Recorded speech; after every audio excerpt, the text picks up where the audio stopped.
Bonjour à tous, c'est Cryptavenir. On se retrouve pour la vidéo sur Neutron et son token, le NTRN. Comme d'habitude, la vidéo va se répartir en deux parties. On va commencer par l'analyse fondamentale et on finira par l'analyse technique en regardant les cibles long terme. Alors, on commence avec l'idéologie du projet Neutron.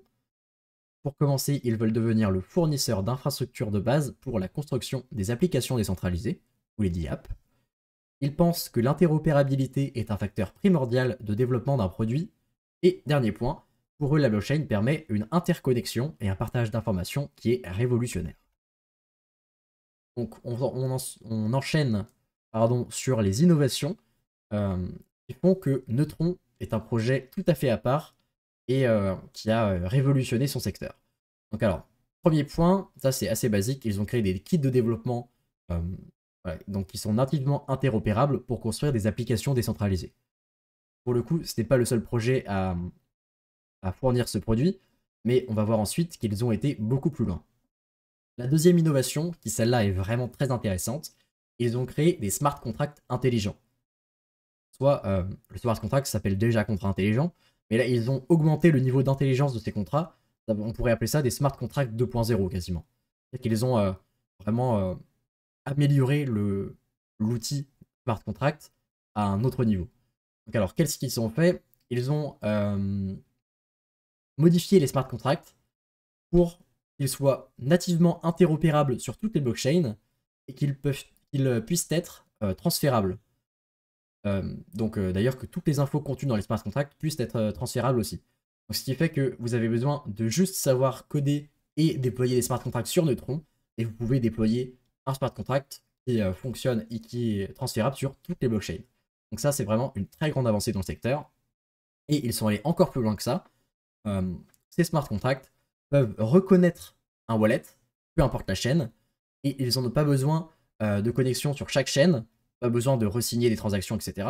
Une fois que vous avez validé, interagi avec un smart contract et que vous avez signé les autorisations, le smart contract va reconnaître, après être transféré sur notre chaîne, votre portefeuille, ou imaginons le portefeuille d'un projet, ce qui fait que bon, il n'y a pas besoin de re-signer à chaque fois, et vous avez un seul, enfin, votre wallet est connecté à un smart contract qui est omniscient, ce qui fait que vous n'avez pas du tout besoin de vous reconnecter, de redonner des informations, de re-signer les transactions.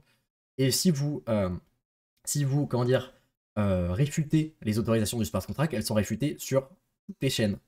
Donc pour le coup, c'est vraiment une autre avancée technologique majeure. Donc ensuite, on continue avec la tokenomics du projet Neutron. Donc alors, Neutron, c'est un projet qui a été lancé assez récemment, donc ce qui coïncide avec le peu de supply en circulation, à peine 30%. Et donc on va voir ensuite le système de burn en dessous qui fait que, en réalité, ce n'est pas si important que ça.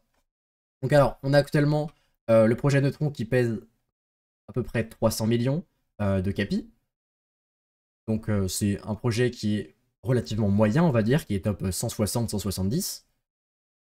On peut voir qu'il y a quand même pas mal de volume, donc quasiment 10% de la supply, ce qui est relativement cohérent avec le fait qu'il ait été lancé récemment. Et donc ensuite le système de burn, ça c'est assez intéressant. Donc déjà, le token Neutron sert aux frais de transaction et à la gouvernance. Voilà, une simplicité très importante d'utilisation. Mais par contre, il y a 75% des frais de transaction qui sont burn. Donc on a vraiment énormément de pression acheteuse. Donc ça c'est plutôt pas mal. Ensuite on va voir les allocations, le poids des allocations du jeton. Et ensuite on verra le vesting. Donc alors, ça c'est un truc que j'aime pas trop, c'est quand il y a beaucoup de parts qui sont allouées à la team et aux investisseurs. Donc là, on a 23% pour la team et 11% pour les investisseurs. C'est-à-dire que tu as 11% de la supply qui est dédiée à des gens qui vont littéralement dumper sur le marché. Et selon comment peut être utilisée la trésorerie et la réserve, on peut aussi avoir, vu qu'on n'a pas tous les détails, on peut aussi avoir une pression vendeuse de ce côté-là. Mais donc on a eu 7% pour l'airdrop et ensuite pour la liquidité. Et il y a des... j'ai pas tout mis parce qu'il y en avait aussi en dessous, mais c'était des pourcentages bien plus minoritaires, donc c'est pas très important. Donc ça peut être un point qu'on peut noter qui est plutôt négatif. Une grosse part aux investisseurs privés et à la team qui pourra dumper fortement le marché. Donc ensuite, là, on va voir ça à gauche. Donc la team et les investisseurs. Donc les investisseurs ont eu le début de leur vesting a été vers novembre après 2023. Donc là, il n'y a quasiment plus de libération de jetons pour les investisseurs. Donc là, le plus dur est derrière nous. Par contre, l'équipe et la trésorerie va avoir son vesting à partir de février-mars à peu près 2024, ce qui fait qu'on va avoir une augmentation de la pression vendeuse de manière très brutale début 2024. Donc pour le coup, actuellement, c'était pas vraiment le moment d'en acheter parce que, bon, malgré que le projet ait vraiment une déflation avec son système de burn, etc., là, on va vraiment avoir un niveau d'inflation qui est vraiment très important au cours de l'année 2024. Donc ensuite, on enchaîne sur les partenaires du projet Neutron. Donc alors déjà, Neutron fait partie de l'écosystème Cosmos et il a beaucoup de... Les smart contracts Neutron sont utilisés dans pas mal de projets, ce qui fait qu'il est quand même vachement connecté avec tout l'écosystème. On va dire que c'est pas un projet qui fait juste partie de l'écosystème comme ça, il est vraiment interconnecté avec tout cet écosystème. Donc ça, c'est plutôt pas mal parce qu'on peut voir que l'écosystème Cosmos dernièrement se développe beaucoup. On a vu le lancement de Celestia, on a vu pas mal de nouveaux projets qui se dirigeaient vers l'écosystème Cosmos. Donc c'est un écosystème en plein essor et c'est sûrement un écosystème d'avenir. Donc le fait que Neutron soit au cœur, au centre même de cet écosystème, c'est plutôt positif. Et on peut voir ensuite des gros noms, donc les VC et investisseurs privés là, qui ont investi dans ce projet. Donc on a Binance, forcément. Donc on a vraiment des gros noms derrière. Ensuite, pour moi, les points faibles de Neutron. Donc alors déjà, il y a un manque de transparence sur l'équipe. Je vous en ai même pas parlé parce qu'en fait, il n'y a aucune fiche qui décrit l'équipe. Donc pour le coup, l'équipe est totalement anonyme. Ça, c'est vraiment un point très négatif.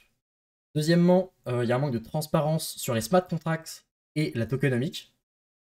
Donc, comme je vous ai dit, concernant la trésorerie et les fonds qui vont être libérés, on n'a pas vraiment d'idée précise sur la manière dont elles seront libérées, ces jetons. Donc pour le coup, ça c'est pas ouf non plus. Et en plus, ne pas avoir de transparence sur le smart contract, ça laisse imaginer des possibilités d'arnaque du fait qu'il n'y ait pas forcément d'audit du smart contract. Et troisièmement, il y a un manque d'informations. Je trouve que le site est un petit peu incomplet. On voit pas spécialement de statistiques sur le nombre d'utilisations, donc par rapport à leurs produits, etc. On voit pas très bien quel est l'état du réseau, si le projet se porte bien ou pas. Donc ensuite, on va attaquer sur l'analyse technique. Donc alors, on est actuellement... donc le projet a été lancé le 10 octobre 2023. On a connu donc une période où on est revenu redescendre en dessous de cette bougie verte là. On a eu cette accumulation. On a cassé cette accumulation à la hausse. Là, depuis quelques temps, depuis le mois de novembre, on avait constitué un canal haussier. Donc voilà, une consolidation à la hausse. Et on est actuellement, donc à mon avis, sur la fin de la grande 1. Voilà, on est sur la fin de la grande 1. On a certainement vu la fin du retracement. D'ailleurs, j'avais pas vu ça avant-hier, mais là, on a très certainement fait du coup la ABC. Et donc là, on serait en train de repartir sur une vague 3 qui serait du coup, elle, la vague plus importante. Donc on peut voir que là, par rapport au plus bas, le projet est déjà en x4. Sachant qu'à partir de février-mars, on sait, mars ou même avril, on va avoir une baisse, enfin, une augmentation pardon, de l'inflation. On va avoir plus de pression vendeuse. Donc pour le coup, ça peut être plutôt intéressant de commencer à accumuler maintenant pour profiter de la hausse avant la hausse de l'inflation. Donc ensuite, à moyen terme, c'est très dur de s'imaginer les cibles parce que forcément, le projet vient de se lancer. Et on va aller voir directement les cibles plus long terme. Donc, comme d'habitude, je vous ai dessiné deux cibles possibles. Donc la première où le neutron arrive aux 10 $. Donc un petit peu plus d'un fois 9, fois 8, fois 9 par rapport au cours actuel. Et le projet arriverait avec 5,5 milliards de capi. Donc c'est plutôt un gros projet.